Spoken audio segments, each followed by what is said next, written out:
With her story titled The Edge of Happiness. Happiness is when you have found your strength and no weakness bothers you. With this, I, Lakshita Singhal from 9th wishes you a very pleasant. Today, I am going to speak a story in front of you. The title of my story is The Edge of Happiness, or we can say that the art of living happy. So let's get started. Once upon a time, a man was going somewhere on a horse. After a long journey, his horse was thirsty, but the man didn't have any water left with him. So he started looking around. Just then, he saw a well at some distance. So he took his horse and came to the well. There he saw that a farmer was irrigating his fields, or we can say, watering his fields using earth. If you all know that earth, if you all know that earth is an ancient Indian method of irrigation in which a wheel was mounted on the top of the well with an equipment, and bullocks were tied to it with the help of ropes. They used to rotate the wheel, and as the wheel rotated, the water would flow out of the well and flow through the channels to irrigate the field. Okay, so now let's return to our story. Now the traveler requested the farmer to let his horse drink water. The farmer also agreed and allowed his horse. So the traveler took his horse near to the well so that it could drink water from the channel. But as soon as the horse tried to drink water by pulling his head down, it would get scared of the rattling sound and go back. Then it would again go ahead and try, but would get fear of the sound again and come back. The traveler kept watching this for a while. Then he asked the farmer to stop his bullocks for some time so that the rattling sound also stops and his horse could drink water peacefully. Now the farmer smiled and replied, "My friend, as soon as my bullock stops, the water will also stop coming from the well. And then your horse will not be able to drink water. Therefore, if your horse has to drink water, then it will have to drink it while hearing to the rattling sound coming from the machine. This is a challenge for your horse. And if it fails in this, then it will remain thirsty." Here the story ends. But if you all have noticed something from the story, then you will find that this is a story of our real life. Yes, you heard it correct. Okay, wait. Please raise your hands if you think that your life is full of stress and out of excitement. Please raise your hands. Okay, see. In today's hectic life, we are so busy from morning till evening that we do not get time to live the happy moments of our life. Many of us may think that after getting retired from our all kind of work, or when all our responsibilities will get over, then we will live life of our choice. But my friends and dear teachers, just like the farmer said to the traveler, if you all also want to live a happy life of your choice, then you will have to start accepting the challenges which are coming in your life or going to come in your future life. And also start enjoying the little moments coming in between the hustle and bustle of your life. I hope you like the story and got the message. With this, I give my warmest thanks to you all and have a great day ahead. Thank you, Lakshita.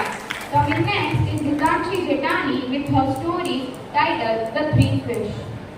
We live in hard working, not in faith. With this quote, I, Gitanshi Jetani of 9th Hatch, is here to narrate a story named Three Fishes. Once upon a time, in a pond, there lived three fishes. They were best friends and had known each other for a very long time, but characteristically they were very different from each other. The first fish was extremely wise and believed in making well-informed choices. She was well known for his knowledge in the pond, and the second fish was resourceful, pleasant, and intelligent. She was well known for her quick and clever solution in the pond. The third fish was compared very differently from her friends. She believed in faith and she was very lazy. And she was despite these differences, they were very good friends. One day, while the first fish was playing near the shore, she overheard the two fishermen talking. This lake is full of good fishes. Shall we come here tomorrow to catch them? Yes, it's a good idea, the second fisherman replied. And they both left. The first fish was terrified on hearing this, and she rushed back to her friends to inform them. "Oh no, it's a very big problem," the second fish said. "What do you guys think? What should we do next?" The first fish said, "I will leave this pond this night and move to a nearby lake and come again after when the things get better. The second fish said, I will not leave this pond. I will think a way when the fisherman came and saved myself. And the third fish, as usual, shows his laid back attitude and says, I will not leave this pond. I have been in this pond since a very long time. And said, whatever is bound to happen will happen. I don't care, so let it be.